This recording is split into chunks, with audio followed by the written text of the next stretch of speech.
My husband, 29, and I, 27, had been married for 4 years, and together for a total of 6 years. However, the past couple of years have been tough for us. My husband struggled with expressing his feelings, often bottling them up until they eventually erupted. I had always tried to encourage open communication, but over time, I grew weary and simply let him be. Our marriage had deteriorated to the point where we felt more like roommates than passionate partners. We slept in the same bed, but intimacy had become rare.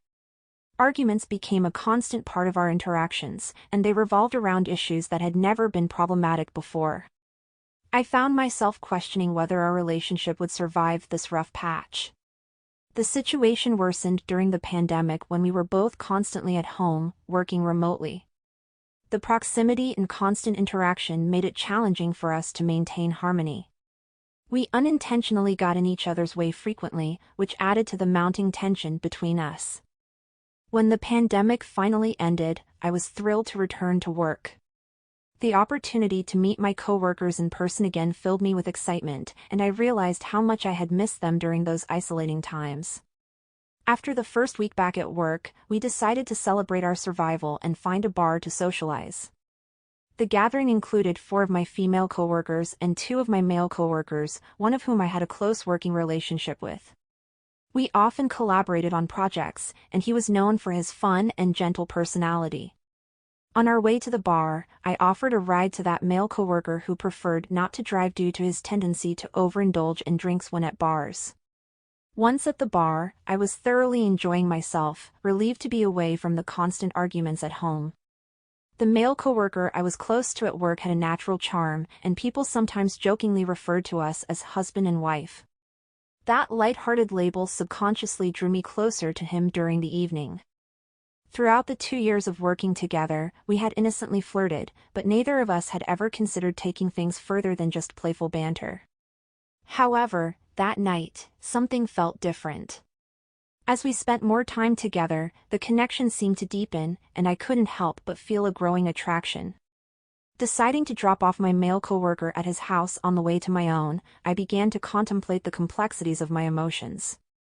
When my coworker invited me to his house for more drinks after our night out, I was torn. I knew my husband would be waiting for me at home, but the thought of the fun ending was disheartening. Something about my coworker's masculine presence and the vibrant atmosphere he provided drew me in. Going back home to my husband felt like transitioning from a lively party vibe to a somber funeral vibe, so I decided to seize the moment and enjoy myself a little longer before facing reality. As we arrived at his place, I didn't anticipate anything sexual happening. After all, I had been there before without any such occurrences. We continued to drink and put on some music, dancing carefree in each other's company. Eventually, we settled down on the couch, and the conversation turned to my struggling marriage. Both of us were tipsy, and the emotional vulnerability of the moment led us to kiss and embrace, crossing a boundary that should have never been approached. Even in that intimate moment, a voice in the back of my mind knew what we were doing was wrong. I was married, and he knows it, but in that instant, neither of us seemed to care. There was an intoxicating allure to the excitement of the forbidden. It had been so long since I had felt such desire, and I was carried away by the moment. However, as I drove home alone, the effects of the alcohol wore off, and guilt consumed me. I couldn't believe I had allowed myself to betray my husband's trust. The remorse was suffocating, gnawing at my conscience. I felt sick and overwhelmed by the weight of my actions. Arriving home, I headed straight for the shower, hoping to wash away the guilt that clung to me like a shadow. Strangely, despite the guilt, I slept peacefully for the first time in ages. It was as if, for a brief moment, I had scratched an itch that my husband hadn't even acknowledged. The guilt followed me throughout the weekend, and I tried to compensate by doing things with my husband, hoping to ease the burden of my transgressions. The following Monday at work, I couldn't shake off the awkwardness around my coworker. Despite my guilt and the realization that what we were doing was wrong, he had a way of making me feel comfortable with his masculine presence and warm smile. However, as the day progressed, we couldn't help but fall back into our touchy-feely behavior. Eventually, we found ourselves at his apartment again, and this time, we stayed longer than before, unable to resist the pull of our illicit attraction. The guilt continued to haunt me, a heavy cloud hanging over my head wherever I went. This behavior was not like me at all, and the fact that I was now sneaking around and betraying my marriage weighed heavily on my conscience. I used to be someone who criticized others for engaging in similar actions, making my own actions all the more difficult to bear. I despised myself for being so weak and reckless. Finally, I gathered the courage to tell my coworker that we had to end this affair. He agreed, but being around him afterward only made the longing and conflict worse. My mind was constantly filled with thoughts of being with him, despite the knowledge that it was completely wrong.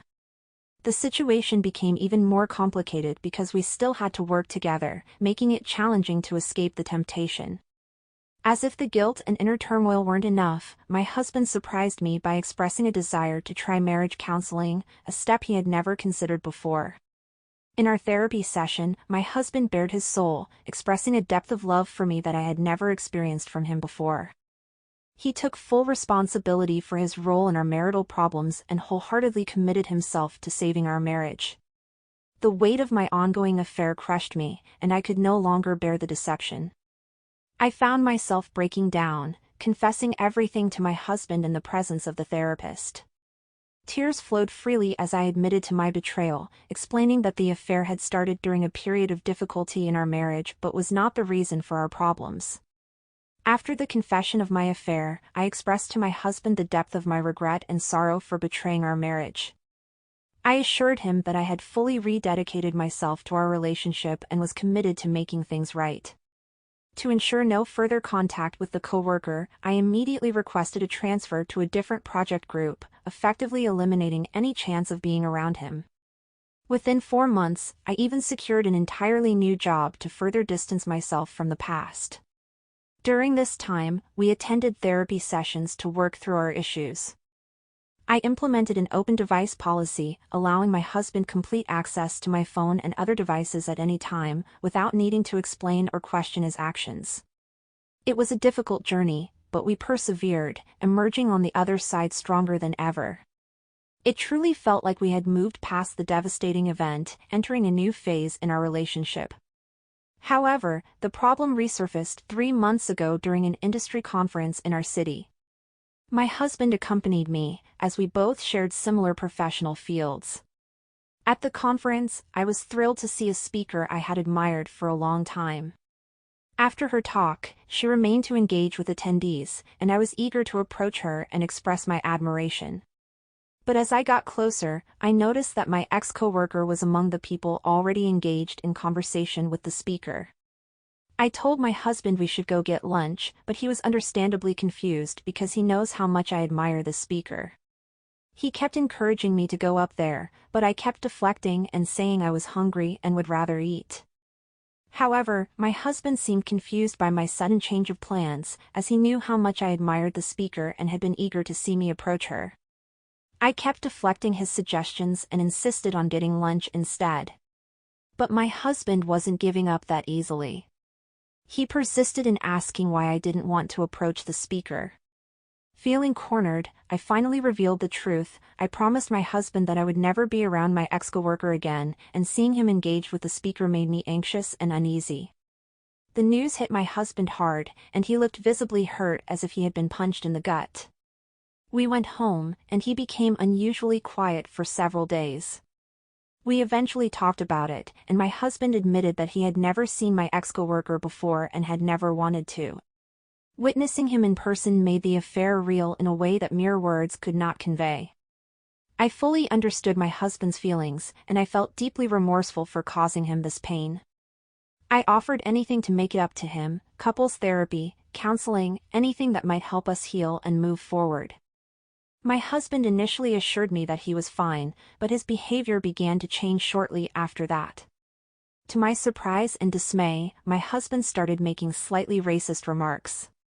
When a crime was reported on the news, he would make comments about the race of the people involved.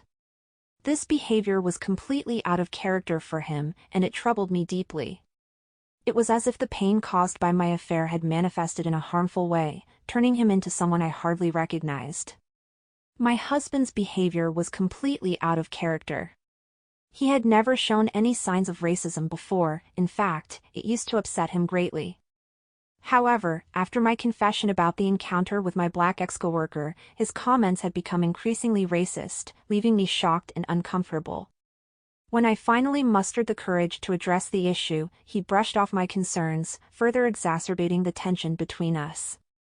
2 days ago, he crossed a line by using the N-word, and that was the breaking point for me. I confronted him in a heated argument, realizing that his behavior was a result of seeing my coworker, who is black, at the conference. My husband had no idea what my ex-coworker looked like until then, and the encounter seemed to trigger these disturbing comments.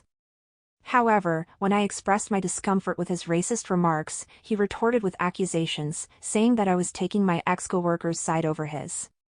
This response infuriated me because standing against racism didn't mean I was choosing anyone's side over my husband's. I couldn't tolerate such prejudice and hatred, and it left me questioning our marriage. We started sleeping in different bedrooms, and the strain on our relationship was palpable. I knew my husband wasn't inherently racist, but the pain I caused seemed to have twisted his emotions into something unrecognizable. The situation was dire, and we had reached a crossroads. We discussed the possibility of separating for a while to reassess our feelings and rediscover the reasons why we were together in the first place. The idea was to take 2 months apart and then reevaluate whether divorce was the right decision for us.